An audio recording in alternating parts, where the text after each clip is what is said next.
Hi, viscuses. So I think now is the correct time to talk to you all about your Mars horoscope.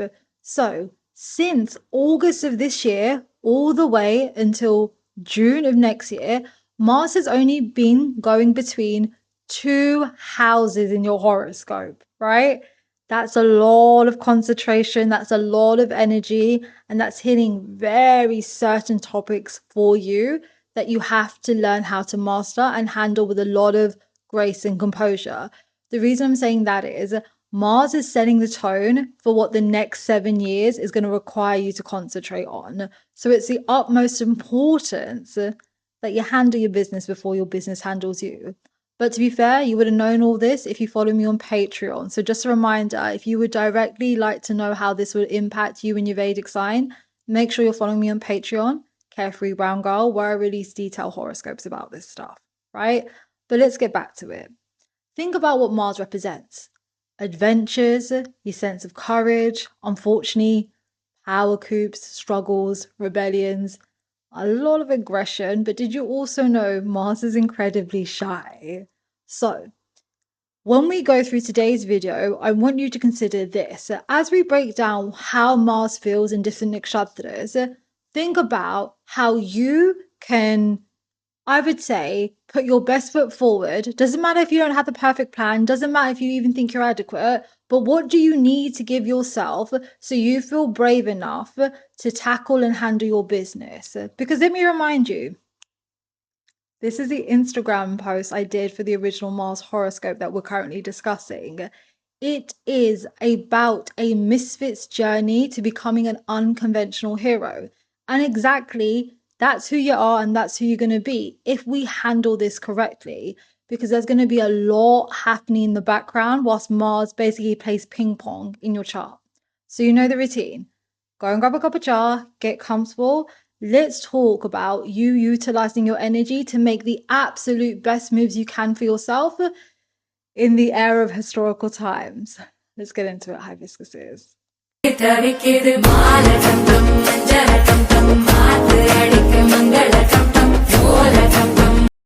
I thought before we get into it, it would be worth revisiting the timeline of this Mars transit because it is a long one, honey.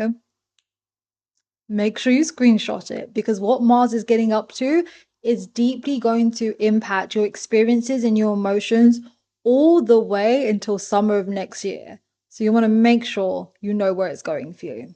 Okay? So think of it like this. 2024 has been a Saturn ruled year. All the transits this year have been freakishly long. And honestly, I would expect nothing else in terms of a Saturn ruled year. Because think about what Saturn represents: longevity, legacy, destroying illusions, and I would also say the destruction of false prophets. When you are going to reshape people like that, deliver them clarity, and begin building, I would say, the foundation of their karmas for 20 years of what will come for them, that is not quick moving energy. It has to be thorough. It has to make sure you are being rejigged in whatever way that is necessary. So as you pay your last steps of karma for the 18 years that you have lived and whatever that lifestyle was made up and whatever you've been up to, it is thorough and you understand why you get the cards that you do, right? And also, in our religious scriptures, I find it really funny because Saturn and Mars are actually friends. They're very good companions. So to go from a Saturn ruled year into a Mars year, for me, this is all about quite simply implementing the wisdom you have earned through these trials. Because really, in the most positive light, this is you entering a window where you are no longer, I would say, disturbed, disheartened. Essentially, you are no longer shaken or intimidated by the things that used to rattle you. Like, in all honesty, clap for yourself. You survived a Saturn ruled year. Even for me, this is like one of the first years on paper in a very, very long time where I've been like, oh my God, I feel like cosmically, God grabbed my hair and dragged me, honey. Like bunches were in his hands. But then I also was joking on Patreon. I'm incredibly proud of myself because in this year, I think regardless of the disappointments, the challenges, and I would say like very outright frustrations, I did not know how strong I was. I did not know how impressive I was. I did not know how smart I was. And it's through these very turbulent experiences I have built what I feel is unshakable confidence. And also, that's what this Mars transit will be for you, hibiscuses. Please don't get me wrong. We're now officially in historical times, if you've been following me for a long time. Uh, the journey ahead is not easy, or for the faint of heart, or for, quite honestly, any bitch asses. You simply will not survive. So either learn how to fight back and stand on your 2 feet, or move out the way so whoever wants to lead can lead the way. We don't need extra weight holding us back, you know? But that's the thing I wanted to emphasize. It's not by easy blessings or like kind of this mystical Disney energy that comes and you get what you want. The era of manifestation, visualizing, and being hoaxed by these self help coaches is over. It's the following, it's through challenges, I think it's through frustrations, and ultimately, I think things that naturally scare us, our purpose will be illuminated to us, our strength will be illuminated to us, and our ability to make change and actually sustain it will become a reality. Because that's the thing that holds people back, is all these scary things in our minds, our perspectives, and sometimes outright in our reality. They intimidate us, they make us double guess ourselves, they make us feel like hopeless and we're not able, and that's simply not the truth. And this Mars transit is going to teach you that. And it's the perfect way to end a Saturn ruled year, because this is the energy that's carrying you into the new year. So you go from being, I imagine, pretty hopeless and out of sorts to, you know what? Enough is enough. The things we do not see, we will create. And the things we simply are taught we cannot change, we will dismantle and dissolve. I told you, the area of introspection is over. It's action, action, action. You will not be rewarded for being a philosopher. You will not be rewarded for making excuses or giving, I think, grace to certain people. It's now about, if you're about it, make the action. And I really want to emphasize this. One of the glugging feelings I have is during this transit, on a personal level, I think you guys are going to make leaps and bounds and you're really going to start to get that fire back in your stomach. I think for other people, to put it simply, if you talk a big game about I'll do A, B, and C, this time will humiliate you because it will become apparent you cannot and you are simply not about it. So perhaps a polite and sincere warning.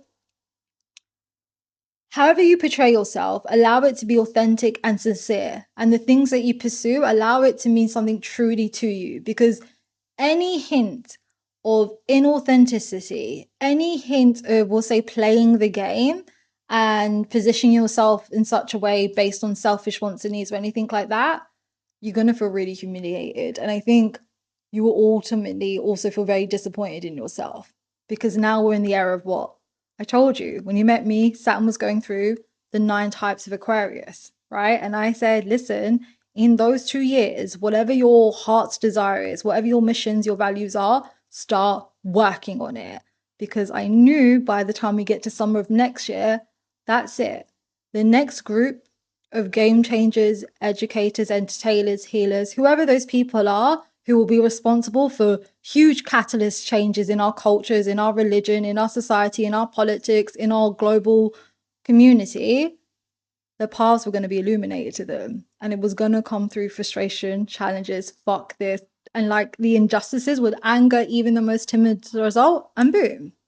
Think about different religious scriptures you read from all different kinds of Abrahamic and Dharmic faiths.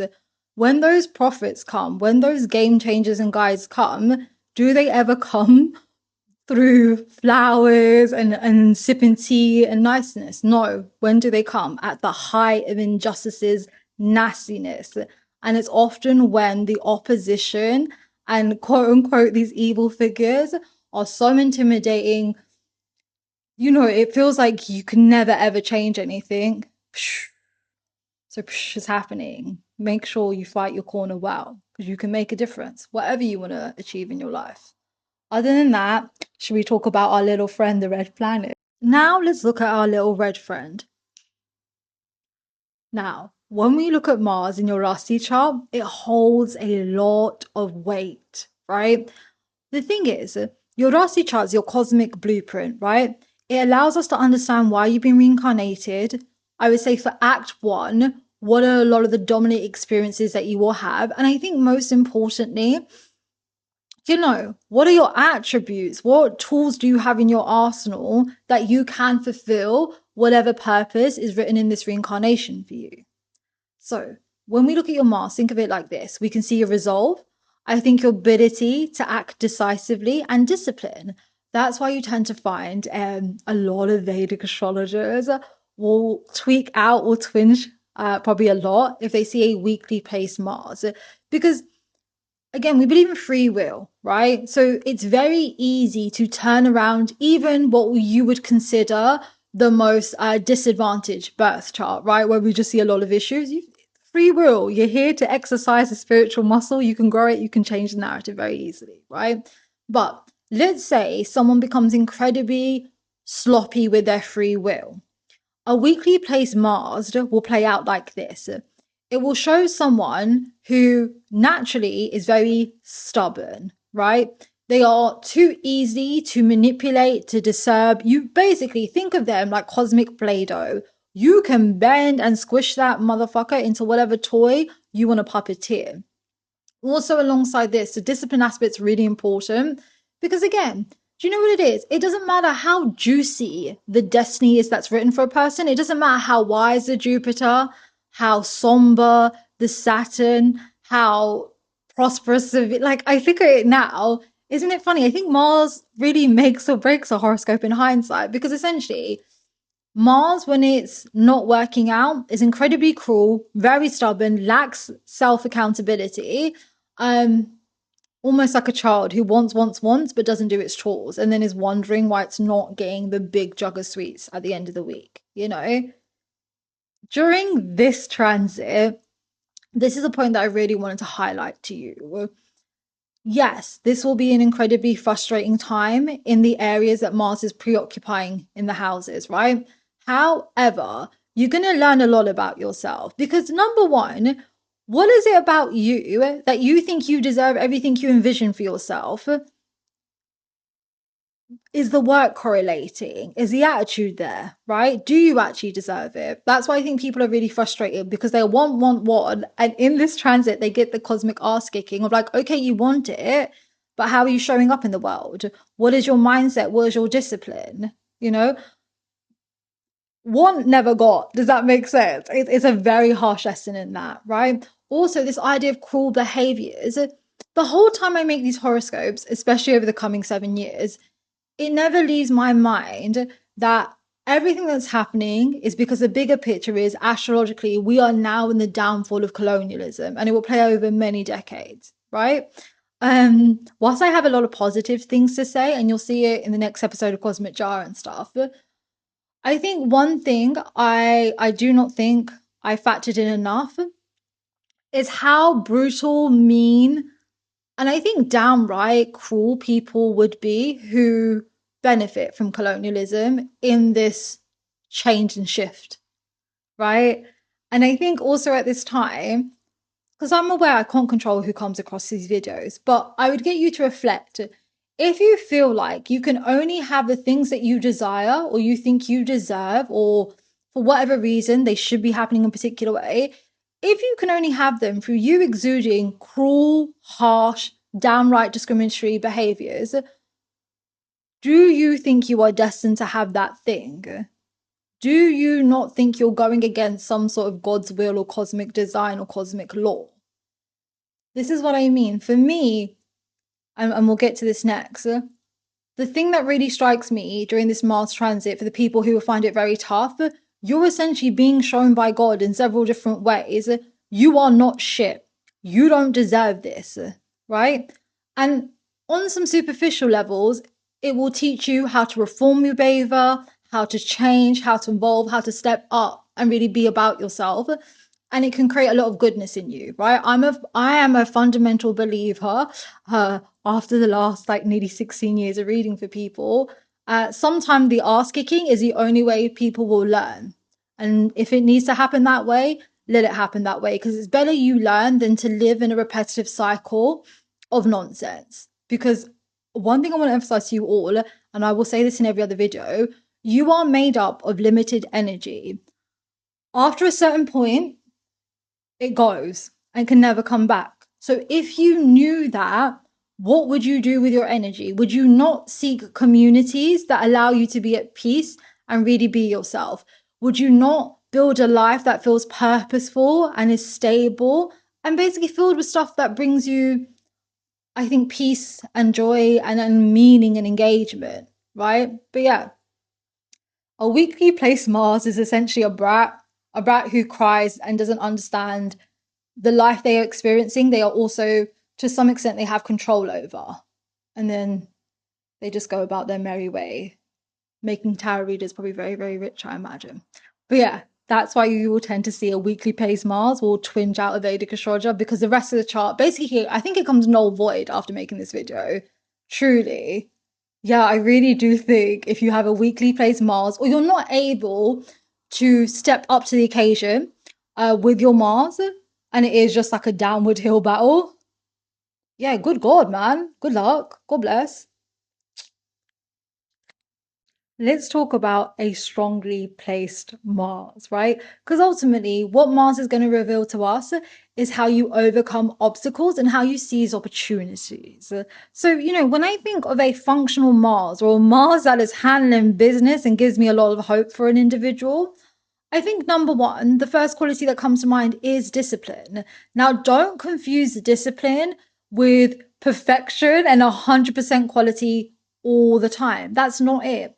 For me, I think of an individual, regardless of things going wrong or not working out, they'll show up every day. Even if they don't get it right the first time, even if they're not seeing instant signs of improvement, there is just this discipline. I think the word I'm looking for is consistency.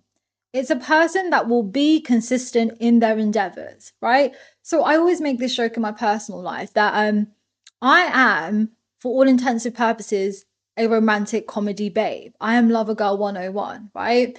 And I had all kinds of situationships. My 20s are my 20s, and that's how your life should be. When you have those seasons when you're meant to be by yourself and you're meant to be dating, have the most fun, explore the most options. Like, you are a being, you are here to learn. You don't learn by cutting yourself off, right? But my friends always gagged because even after the most like craziest fun, I come with some icebreaker stories, honey. You never need a cocktail and something to laugh about. Come talk to me about my life. But essentially, I don't know if it's the ADHD or my neurodivergency. I never lost like faith in love. I never became jaded. I never gave up on my like rom-com idea of what I think like my marriage and my partnership should be. I've always like, I just had 100% faith. So I'd always just get back out there. I had windows where I wouldn't date people, but I'm going to be honest with you, work was just very busy. So I didn't have capacity. I didn't have the bandwidth, maybe. I was about to make a dirty joke, but thank God I'm growing up. I'm learning because this is on the internet. It's archived forever. Go me. But essentially, yeah, and then I laugh now because people are like, oh my God, like when it comes to your love life, da. And I'm like, there's no like hocus pocus when it comes to my love life. It was just, I knew what was written, I was calm and patient, and I enjoyed the metamorphosization that was going to happen in the time of waiting. But I was always consistent. I didn't get disheartened because a fucker let me down. I didn't go, oh my God, all men ain't shit, because what, two or three of them were consistently awful. No, I knew what was for me. And I was like, okay, I got to turn up, put myself out there, and eventually this shit is gonna land however it's gonna land. And voila, you know? And you can apply that mentality to so many different things you guys are gonna be after, right? Whether it's something about your parents, maybe it's something about your career, your values, like whatever that file, that focus is for you, the ability to be disciplined and consistent will carry you far, right? And I often say this to people. I think perfectionism is one of like the biggest demons. It does so much mess to people. It really holds them back. And I'm like, all the time you spend trying to like manufacture conditions so it's perfect for you. You don't think about God's plan, which 9 times out of 10 will be better than yours. All that time you waste like overthinking, twinking, forcing things. The same people who maybe don't have it together but are just going for it, they succeed. So then you look around like, how come they have A, B, and C and da da da? because dumbass, whilst you were out here doing niche, wasting time, they were out there, they were on it. I always say to you all, drop any ideas that you have with God, but just believe God is a comedian. And then when you look at life, everything will make sense. The second you realize God is a comedian, everything makes sense philosophically, physically, emotionally, and spiritually, right? But basically, discipline and consistency will carry you far. And maybe the next thing is courage. You know, a strongly placed and functional, strongly placed Mars, um, they're just courageous. Even if they look like the odd one out, even if the resources don't favor them, even if they're a bit more scrappy, they just have this immense sense of, fuck it, I'm gonna try. And I think do you know what? It makes me smile because I'm just like, how admirable. Does that make sense? You know, I think about the TikTok trend of like some of my favorite influencers, and they were all putting out stuff where people were like, at first they mocked me, then they thought I was silly, then they thought I was cringe, then they're like, oh, then they're like, how did she get so lucky? Then they were like, why that can't be me? Courage has a lot to do with it. So I promise you, at the time you're watching this video, whatever desires you have for wherever Mars is hopping between the two houses in your horoscope, just go for it. You have nothing to lose. I want you to always keep your eyes on the bigger picture that's unfolding behind us. Because, you know, when we're getting caught up with daily life, it's hard to see that picture. But essentially, we're in a period now where all the norms that we grew up with, all the kind of shit limitations, they're being destroyed, right? The world is literally your oyster. Build the things you cannot see. Be the people you wish you could look up to. Like, without being too cheesy or cliche, think about the title of this horoscope that I had on Instagram, right? It is a misfit's journey. You are not the person that people look at and go, oh, the chosen one. Like, does that make sense? No one's betting on you. No one's looking at you like, no, you get no claps, no validation. But that's also God's protection. I've always said this, right? Um, I think one of the kindest things gods can do is secretly give you the things you desire whilst no one is looking or concentrating on you. And then over time, one day they will blink and they will happen to come across you. And then you sit on an empire. But it's God's protection that no one notices you. So no one can be a hindrance for you. The evil that is in front of you can pass. But you just got to show up. You got to be consistent. You got to be disciplined. I think you have to have an innate sense of value also. Because go back to it. If Mars is about overcoming obstacles, you have to be optimistic. I think you also have to have an incredible amount of faith that God will not send you challenges that you were not designed to defeat. And I think you fundamentally have to have the belief that it's not over until everything is great and okay. And if things are not great and okay, then it's not over. You know, that mentality will carry you very far, and you're going to feel that really deeply between now and next June. And again, like, everything is working out for you. Your purpose is being illuminated. You're working out how strong you are, how capable you are. Like, in many poetic ways, you are being shown exactly how wonderfully you have evolved. I think it's a lot of compliments personally, but it just happens to come through the guise of challenges, of competition, of kicking a little bit of ass. I don't know about you, but nothing would make me feel more powerful than a woman in like leather pants who kicks people's ass and then is just afterwards like, hey, great, now let's go for cocktail. I live for it. Like, call me Laura Croft in this bitch. But you get the memo, right? Maybe let me start breaking down how Mars functions in Gemini and Cancer nakshatras. Sip on that jar. So, when we look at Mars going through the Gemini nakshatras, I want you to think of the Disney film Hercules. And let's concentrate on the Disney version because the actual Greek version is horrific, right? But when you look at Mars going through the Gemini's nakshatras, it's ultimately a story of a hero overcoming several challenges, right? It starts the hero's journey to a destination that is greater and better. But as always, it's not without its trials and tribulations. Think of it like this, right? Yes, I know at the time you're watching this, most likely many of you have gone through disturbances in your life that you weren't expecting. They have been emotionally very difficult. They have probably, downright disheartening, frustration. Like, I know hibiscus is, right? But you've got to have enough composure to see the bigger picture at all times. It will ground you. Again, maybe let's think of that Hercules analogy, right? Think of the Disney film. Hercules is a divine being, but he doesn't know it. Why? Because he has ended up being in essentially an orphaned family. He's not aware of his strengths, right? He always knows he's a bit different. He always knows he can do A, B, and C, but it never clicks. And then through unexpected events, sad news of obviously working out your adopted parents ain't really your parents, all that jazz, he also discovers, shit, I'm a whole ass demigod. I am actually, I could do something with this bitch, right? And then he goes to Phil, and Phil trains him up. And then before you know, we have Hercules, Hercules, Hercules.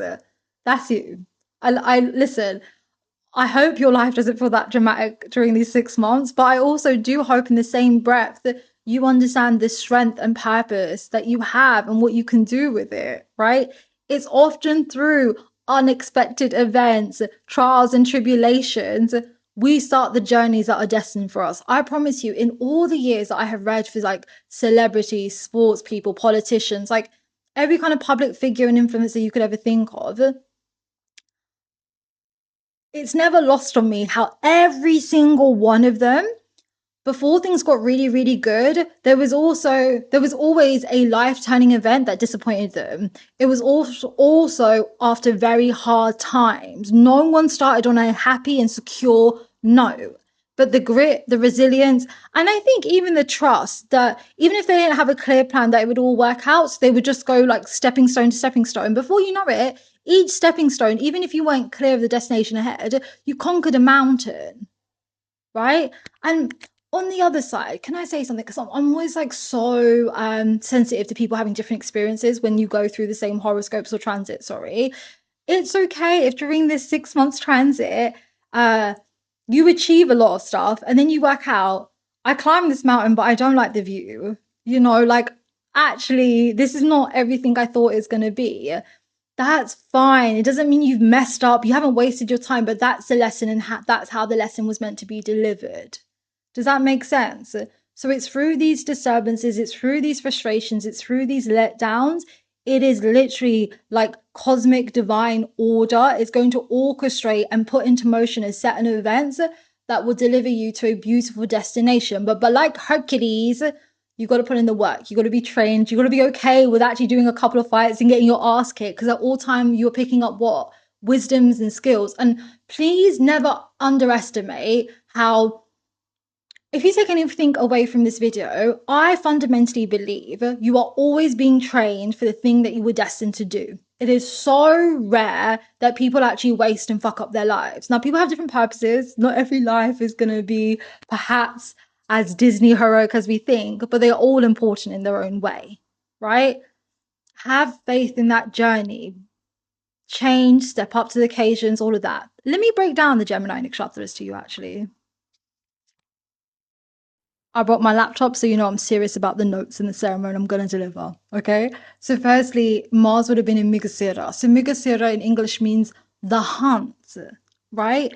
You are put in a position where you fundamentally understand I am not in the right environment and situation to fulfill my desires, which is also Mrigashira's power, is the power to fulfill our desires.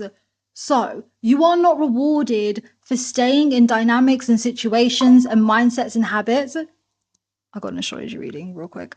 That make you unhappy. You are rewarded for picking options and taking actions that fulfill you, that nurture you, and get you out of the very things that are holding you back and making you sad and depressed and disheartened.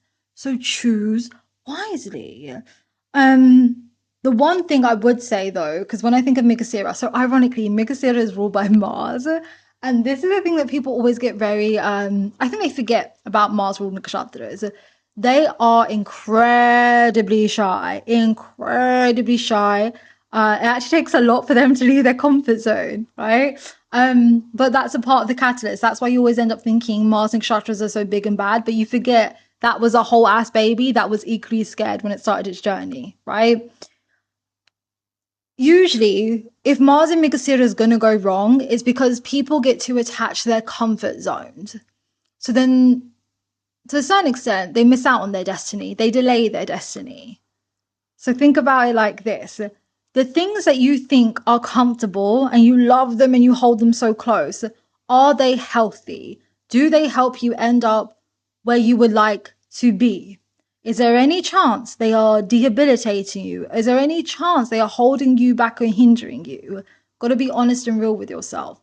The other thing I want to point out is be patient in this journey, right? Don't overstep and deal with everything one thing at a time, right? Because in Migasira, we also have the story of Satima, right? She got exactly what she wanted, but because she could not control her fear-based thoughts, she could not stop interfering and tweaking with things. Essentially, the very thing she wanted and she deserved to have, she destroyed. Think about that as you go through this journey. Next, we have Mars in Ardra, right? So, Ardra is symbolized by a teardrop. It talks about wisdom and clarity that can only come through incredibly distressing and painful scenarios and experiences. Ardra in Mars demands confrontation because it's the implementation of wisdom. So you have to acknowledge whatever the norm is or however things are functioning, they're not working. Ardra is equally the sign of transformation and innovation. Move it along, hibiscuses. You are, like I keep saying to you, the era of introspection is over. You are not rewarded for being a reflective, I'll wait on it, making excuses type of person. This era favors the warriors. This era favors action. Like I keep saying to you, step up or move the fuck out the way so the people who want to lead can make headway. And it is that cutthroat, my hibiscus is. To put it gently, I think the different levels of destruction, manipulation, again, unpleasant realizations, experiences you will have during this time will force you to understand what needs to change and to be let go of so you can thrive. May I remind you, Rahu, the planet of destiny and the divine plan being unveiled, is currently going through Uttabhadra, right? It's ruled by Saturn. Saturn's often associated to a lotus flower. It's something beautiful that pushes through muddy waters and keeps growing even when it can't see the light. And it eventually does read the light, right?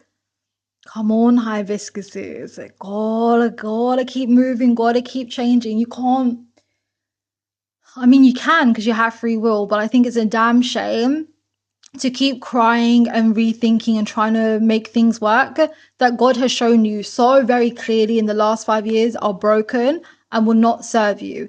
And it's worth pointing out, next year is a cosmic ass kicking of biblical proportions. When Rahu and Saturn go conjunct, those who chose to stay in their illusions, their ignorance, basically lack discipline and all the things that we warn off with dharmic faiths, you become a victim of those illusions, of that laziness in really severe, humiliating ways. So get your ducks in a row and get your shit together. You have the ability to turn things around. But if you don't want to, cool.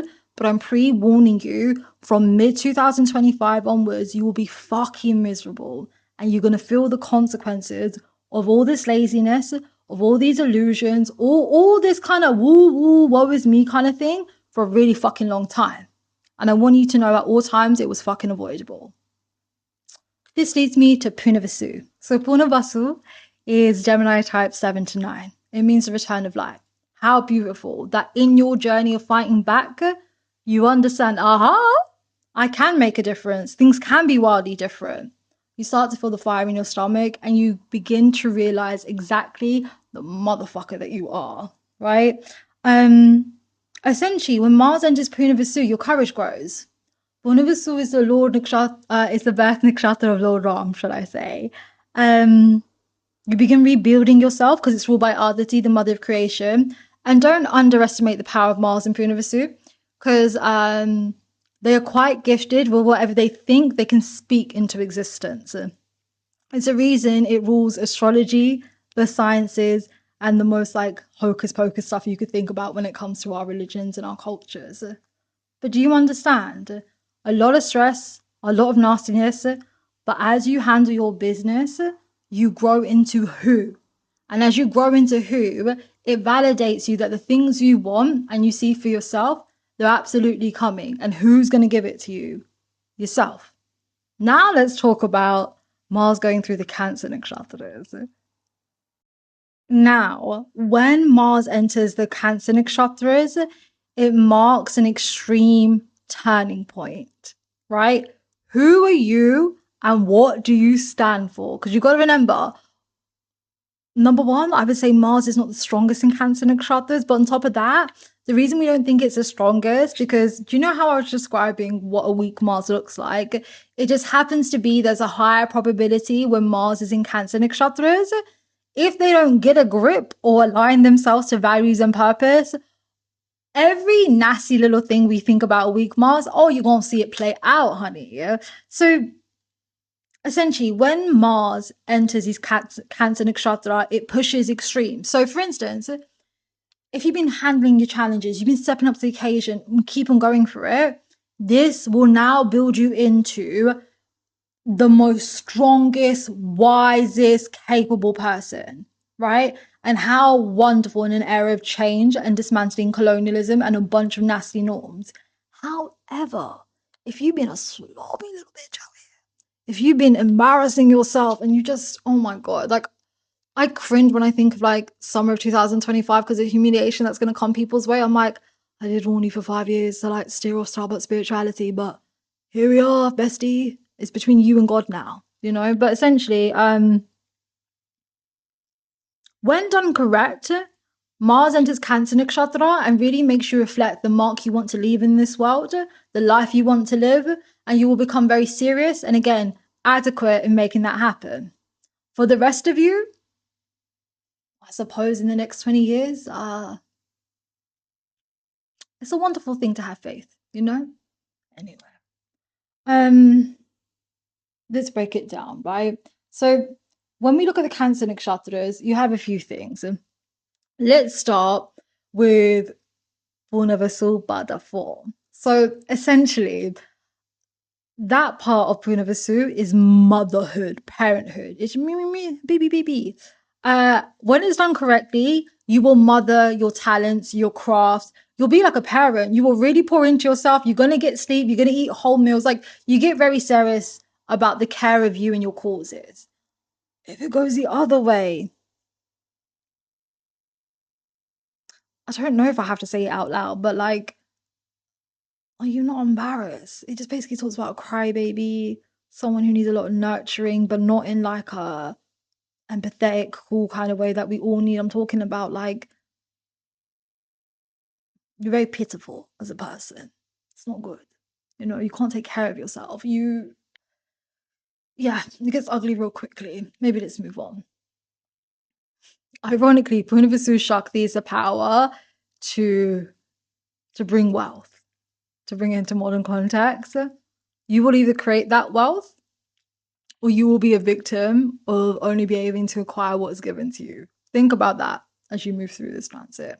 So then we have Pishya, the nourishing one, literally symbolized by a cow udder. And again, at this time, it's not that your challenges get any less. It's not that things become easier and breezier.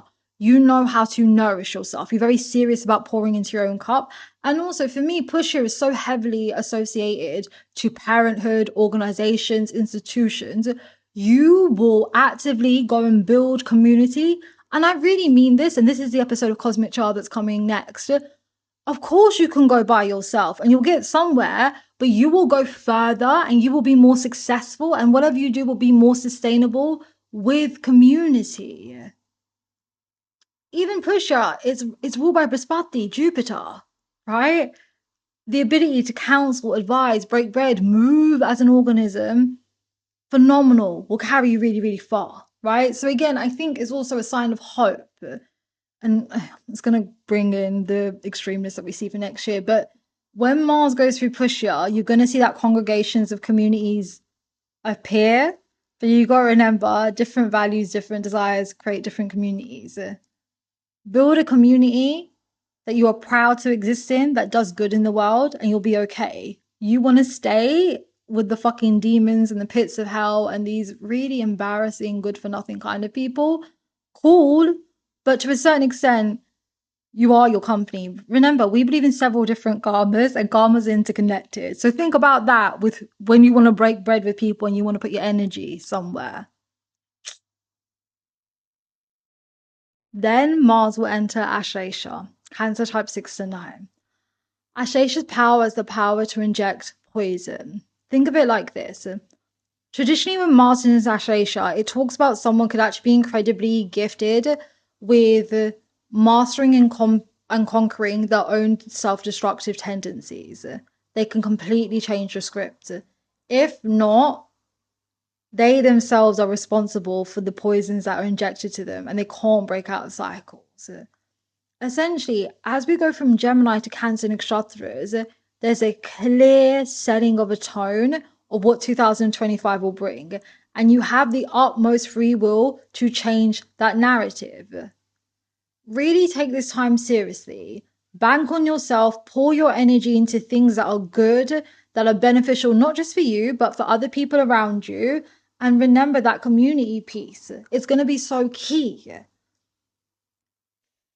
We enter a time of extremes. This is what the Mars is bringing us into. The 7 next years are going to be historical and they're going to be extreme. I promise you, you'd rather be on one side where it's fighting against oppression, it's cultivating a life that is meaningful, purposeful, healthy, and good, versus the other extreme where your existence is just carved out of hate. It's carved over the world owes me this and I wasn't given it. Does that make sense, hibiscus is? When Mars enters Cancer nakshatras, it either talks about someone who goes through redemption with a lot of clarity and wisdom and gives themselves everything they were robbed of, or it's a descent into madness. Think about that. I have a reading, so we're going to have to take a quick pause, but when I come back, we're going to talk about some real life examples of Mars in those different Gemini and Cancer nakshatras. See you soon. I'm back. Did you miss me? I miss you, Hibiscus. Do you know what was really cool? I was just doing a Vedic astrology reading and it was really lovely because there was so many overlaps between what I was saying in this video and the conversation I was having in the purpose. I was like, it's just like, like little signs of affirmation from God that like I'm delivering the correct message. I was like, thank you. Because sometimes I get insecure when I deliver messages. I'm like, God, I really hope this helps the people that need to hear it. But anyways, so usually when I put together the Instagram horoscopes, I try my best to find public figures that have the placements that we're talking about. So that way it makes it way more digestible and understandable what would come for you and how to navigate this time, and also real life examples of how someone else to navigate that energy. The only thing is, in hindsight, some of these are hella punchy, but I don't know how well they've aged, but we'll go into it. So the first example I actually had was when Mars is in Ardra. So I took the example of Malaika Ora, right? So just for context, if you're new around here, you come from a different culture, Malaika Ora is a Bollywood babe. She's a performer, right? Essentially, she's pretty iconic. She's in kind of the biggest like Bollywood dance numbers you could think of in really cool films. How do I put this? So essentially, she has been like a Bollywood it girl for quite some time, right? Like the hottest body, the perfect marriage, married into the calm family, like every box ticked of a bad bitch signed off. But essentially, she came to a place in her life where I suppose over several weeks, months, if not years, she knew her life was no longer authentic to her and really bringing her happiness. Like at some point, something was not working. And you've got to add cultural context, right? She is South Asian, she's Indian. It is not supported or agreeable for one day a married woman to wake up and go, you know what? No, I don't want to do this anymore. This marriage doesn't make me happy. I've tried, but it's not working. Loads of people suffer in silences. As someone who does like, what, how many marriage readings do I do a week now? I think on average, like 9. That's a lot, isn't it? I promise you, there are people in dynamics that outwardly look so happy and like relationship goals. It's hell. Miss me with that kind of love, baby. But that's also a signifier of cultural norms. It seems better to stay in dynamics where you're not genuinely happy for whatever reason than to go through social disapproval. But not Malika. Malika stuck 10 toes on business. She was like, you see this shit? I am imploding, bombing the fuck out of this shit. I'm exploding it. Which is ironic because do you remember what I said about Mars going through Ardra? It talks about what needs to be removed and let go of, and it does its shit and it works out. So with Malika, right? She was in a 19-year marriage, again, with a darling of Bollywood. There's no, I would say, cracks on the surface level. And originally, when she denounced her divorce, no one understood why. And the way they berated this one, even her loved ones, like years later, she would do an interview with Kareena Kapoor, and she said, you know, when I confided in my loved ones that I wasn't happy in my marriage, and it was like draining the life out of me. I no longer understood my identity. I was really disconnected from myself. Her loved ones basically shamed her, which was again, I don't know what else you would expect in an Indian household, but we're like, you cannot do this, you'll ruin everything. Think of the stigma, your children. And she's like, she's crying. She's like, I can't, like, I'm not here. I'm not happy. I can't tell you why I'm not happy, but I know I'm not happy. Anyway, my girl bites the bullet, takes on. People forget India's not just a country, it's a big ass subcontinent, right? And then just imagine you have a whole subcontinent chatting shit about you for you picking your own happiness. But thank fuck she did, because years later, and this is kind of controversial because there's other things around this, but years later on, if you talk about it from a surface level and we mind our business, she is in, for all intents and purposes, an incredibly happy, fruitful, engaging relationship. She has a lot of cool job opportunities. She's very comfortable and connected to her identity again. She's traveling and she's having the most fun. That was not what was happening, I assume, previously. But she had the courage to pick herself hibiscuses, right? Often when people think of Mars and Ardra, they think of a fucker who will just self-destruct everything. They can't do stability. They get shit talked a lot. That's not my feeling. For me, Ardra carries a great deal of sadness as a sign, right? And you have to consider the ruling deity of this sign is Rudra, right? Rudra entered the world doing what? Crying and screaming, being in like the pits of sadness because he was, I think, number one, disappointed at the state of humanity. But I think when you look at Ardra, it's knowing that something internally is deeply wrong and then having to go on a journey of identifying what that is because it's not so easy to pull out. So again, for a lot of you, did that sound like a sexual innuendo? It's not so easy to pull out. Do you know how many times I've had to refilm clips of my astrology videos? Because I keep just saying rogue shit and it's really suggestive. And I'm like, what is it? Is it like a Freudian slip or some shit? But anyway, my point is, right, for people watching, it's completely okay to be sad and not be able to identify what it is, but you have to have enough dignity, self respect, and value to at least instigate the journey to then go and find out what brings you happiness. If you're not taught peace, no problem, but you can learn peace. If you weren't taught like love and self respect and how to achieve certain things, no problem, but you can go and learn that. And ultimately, you can give it to yourself, you know? So I think, again, when we think about Mars and Ardra, it often requires us to make very brave choices that perhaps it's very likely other people won't understand, but you understand. And as long as you understand why you're doing what you're doing, and you understand to a certain extent something better else exists, and I suppose the risk of finding it is a better investment than the risk in staying in an unhappy state, then just go forth, hibiscuses, right? And yeah, basically she set off on her own journey, however you want to look over her, of self-discovery and happiness. And I don't think she regrets it. She has a great relationship with her son. She has a very amicable relationship with her ex-husband who went on to get married. So even that, do you know what? Pause. Because there was two people in that marriage. And originally when she divorced, the way a whole nation and the wider shitty diaspora dog pardons, and I kept thinking, it's really hard to be a hot bitch because truly you're mad because she's beautiful and she picked her happiness. And this is what I always tell you. I always tell you, fucking ugly bitch, fuck other people's validation because people hate happy, beautiful people. Beauty and happiness is subjective, but I promise you, if you embody either of those traits, you're gonna have haters. So fuck them, right? But my point was, sorry, tangent. My point was, even in her picking her own happiness and going on that journey of like cultivation and self-preservation, and I think also of learning, it was actually really merciful on her husband. Because originally everyone was like, hi, but Jada, he's been left, and all this. Like it doesn't take two to tango. But he went on to discover love and he's really happy now. So you never know. Initially, what feels like perhaps a selfish decision or a hard decision actually might be the happiest, healthy, and most merciful thing for other people involved in that situation too. Do with that information whenever you will. Next, let's look at Eddie. So Eddie has Mars in Pune Suit, which I love. So essentially, when you look at Mars going into Purna, it's essentially mastery over a craft, right?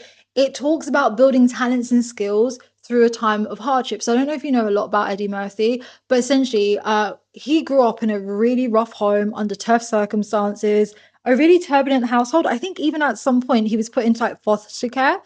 Um, However, Eddie had a sense of fucking humor, right? And I think everyone has a different life purpose. This is why I always say to people, you, your life purpose is your life purpose, but whatever it is, own it. And I promise you, in the journey of owning it, the most spectacular things can happen. Because do you really think a young man, a young black man in what, the 70s and 80s, who just like, it's like, I fucking love comedy, it brings me joy. Do you reckon he thought it would bring him the accolades, the respects, and the roles it has? No, but he had the courage. And not just the courage, it's the devotion to the craft. So I'm obviously like an arts babe, right? I love comedy, I love music. Like I used to be a club rat. I have so much love for like those kind of spaces, right? And it's just like, isn't it really funny, even in the most turbulent times in our life, how a love of a certain passion, craft, whatever, can carry us when we can't carry ourselves. I think when you look at Mars going into Vasu, this is talking about invest in something that is bigger than you, has and allow it to bless you and grow you, right? Because sometimes I do think people are like their biggest obstacles, like truly, like imagine if he's like, I don't want to look silly in front of the mandem. Like, I don't want to be dinner and they don't want to see me in these. But imagine he had all that narrative. We would never have Eddie Murphy. I would never have my blessed 90s fucking comedy that I love. So yeah, invest in something deeper. Um, and don't underestimate the positive impacts of a challenging environment. This is my thing with Starbucks spirituality, right? I think it literally breeds losers. I'll be so frank and honest with you. I hate this love and light shit. I think love and light is only for people who benefit from oppression. Legit. Because everybody else, we don't have those privileges. Life is not going to favor us. Life is not like, no, you are not wanting to be like, people don't want to see you. People don't want to hear from you. You are literally, you are meant to be oppressed. Fuck love and light and being docile and pleasant and amicable to things. No, absolutely not. I think in Dharmic faiths, and I honestly want to do an episode about divine rage because I am really feeling it. But I'm just like, it is so selfish and the most prickish behavior to think that everything has to be nice all the time. And if it's not, something is wrong, and like all these really bratty things. Because I'm like, who the fuck are you to know God's will? And who the fuck are you to know how God's plan is going to end? Go with it. You are perfectly designed to go through all the experiences you are ever met with. And again, there's something that happens to you. There is a transformation, a purpose, and intention of you going through those experiences. Lean into them, fight back, stand on your own 2 feet. Because, you know, I really think about the other day, there was, I never get over it. So there's this dickhead tarot reader who basically amassed loads of followers. But for ages, this person was like, Vedic astrology is still morning. Da, da, da, da. And I'm like, meanwhile, you're sucking the dick of your incel boyfriend who you pay the rent for and he don't do anything but sit around his boxes. Okay. Okay. And anyway, this person basically made these, like, they're just shitty tarot read. And I'm like, how do people not see they're getting finesse, right? And it was so funny because it was interesting who her videos work for, aka really skinny, subjectively looking like white chicks. They're like, yeah, she's a fortune teller for the babes. I'm like, Is she a fortune teller, or does she realistically know you are a skinny, fine babe who will be afforded certain opportunities, even if you don't have the talents or skills? Yeah, of course, put yourself out there. You're wanting to be heard and seen from by the oppressors. And then, anyway, as the tides start to change, and as I said, as colonial crumbles, guess what else crumbles? Starbucks spirituality. People started to turn on her and call her shit out. And it was really interesting because you had a number of like black people, Asian people, Latino people, indigenous people saying, this shit never works for us, blah, blah, blah. And then all of a sudden she's like, I love Vedic astrology. And I was like, but weren't you the one who was telling people you can manifest great times and you can visualize what you want and you can have everything with great ease? Wake up, hibiscuses. Sometimes your biggest challenges and obstacles are your biggest blessings, right? They are preparing you for what's going to come. What's the point in taking you to a place where you could have what you want and you don't know how to hold it? You don't have discernment to know how to protect it. You got to be okay with developing. Even like when you watch interviews of Eddie Murphy, I fucking love his comedy. His comedy sets is on my favorite. One thing you know about me, I have a rogue sense of humor. Yeah, yeah. But even in his comedy and his interviews, he talks a lot about as he went through changes, he understood why he had certain experiences that he did because when the moments came, he could identify what was the issue, what was the problem, what was going to cause a ruckus in that situation. Imagine all you knew was niceness and pleasantness. You think you can understand the fucking wolf in sheep's clothing that's going to be surrounded you. I keep telling you all crave and cry about, I want a perfect relationship, I want to be successful. Be honest with yourself. If you want those things, do you reckon you could deal with the following? You have a good, happy, for all intensive, stable relationship. Now tell me how you're going to handle all those bitches that will try and get into your head and make you feel weird about your dynamic or make it seem that when there's an issue, it's all horrible, you should throw it away. Or will you still like that relationship when you naturally are two different people who are growing and you're going to grow in different directions? Do you have the gall, the audacity, the grit to keep you guys together?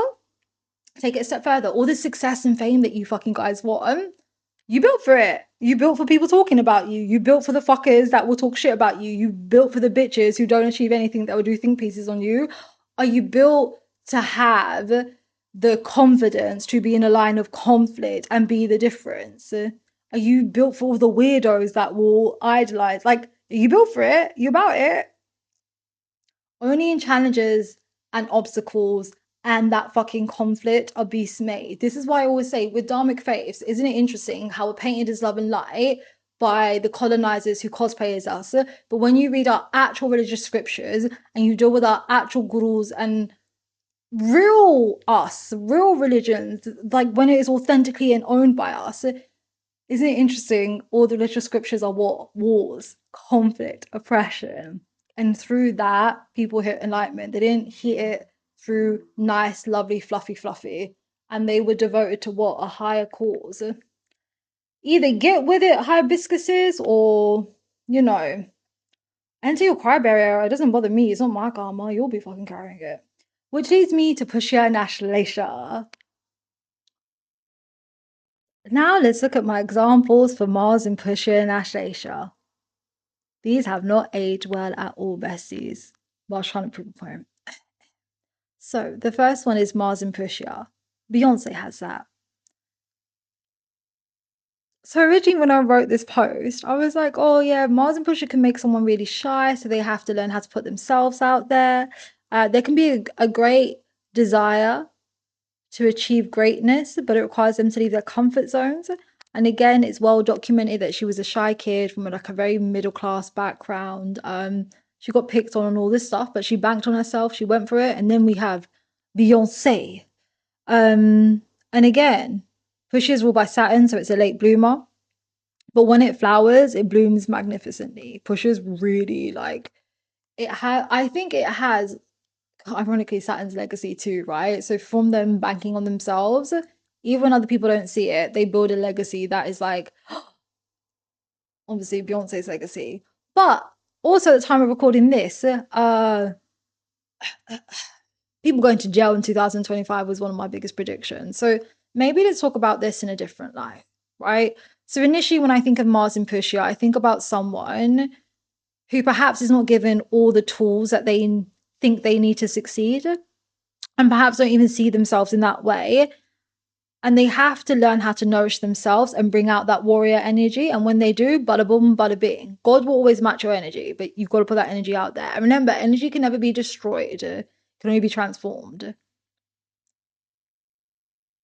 Let's maybe talk about the destructive side of Mars being in Pushya. So when I think of Pushya, I often do like a lot of big talks in my readings about unbalanced relationships, right? You cannot just pour into a vessel and keep accepting a lack of reciprocation, and I think fairness and respect. And if you keep doing that, at one point your cup dries out because you have nothing else to give.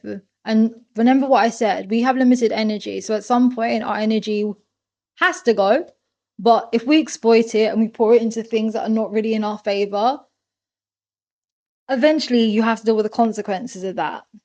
So maybe there's a lesson here, given everything that we know.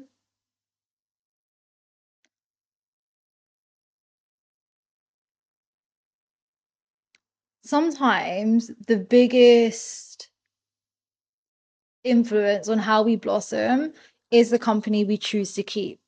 And don't get me wrong, sometimes it's hard to tell if that company's good for us or if it's not, because there's no sometimes there can be people around you who will act like they love you, care for you, and pour and seem like they're pouring into your cup, but they're secretly taking and taking and taking.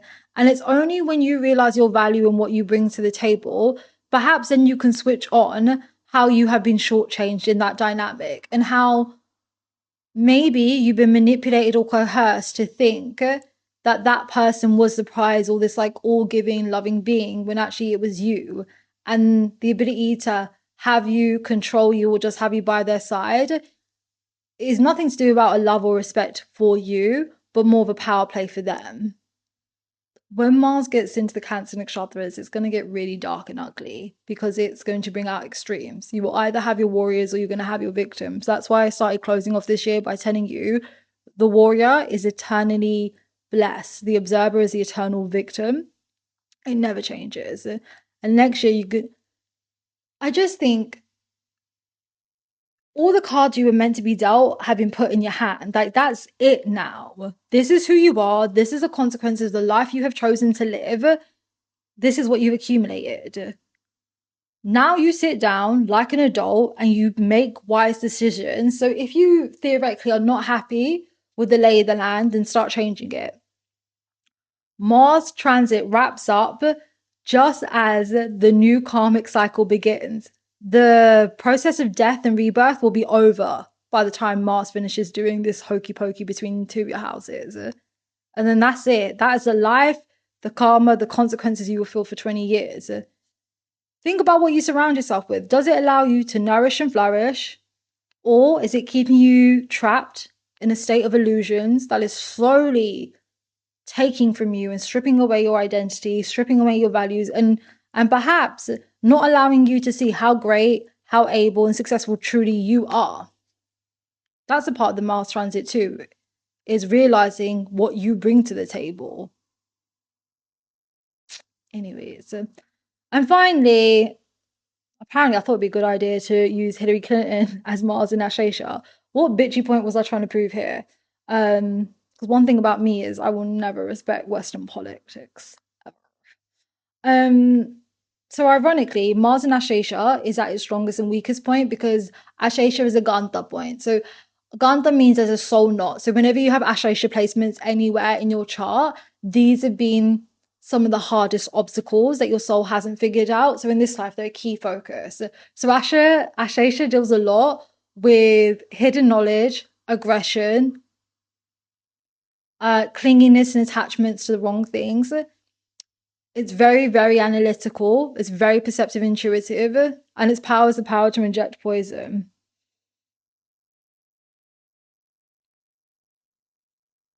Asheshas are ruled by Nargs. They're divine serpents. They're not demonic or anything scary in our religion at all. They talk a lot about the duality of life, and a lot in Hinduism. And many dharmic faiths, snakes are shown as enlightenment, but they're shown coiled. So you have to proactively go on a journey of uncomfortability, shedding, and then you straighten out. And then when you straighten out, you have utmost clarity, and then the things you want to achieve and have very effortlessly. But that process is painful. And Nags, do you know what's so funny? Nags' religious stories in our scriptures is one of like they had the most wisdom at some point, most powerful intellectual beings on the planet, but they misused it. So then they got cursed, and then they turned into snakes, how we recognize them. I think there is like a very stern lesson in the background about okay, you have been gifted talents, skills, knowledge, clarity, whatever from God. Use this wisdom wisely, because if you use these insights to create destruction, hide from the truth, or do any fuckeries, you got to remember when I did this horoscope, the Cancer pages are fall into madness. It's time to straighten out, hibiscuses. When I look at the Mars horoscope, even when I'm reading for people, I'm doing it on Patreon, right? And I'm doing like these really intensive breakdowns.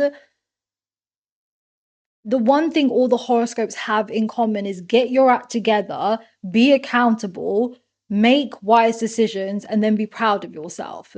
Be proud of yourself for having an uncomfortable conversation. Be proud of yourself for making choices that perhaps weren't popular, but you know they were correct and right, and be rewarded like a warrior.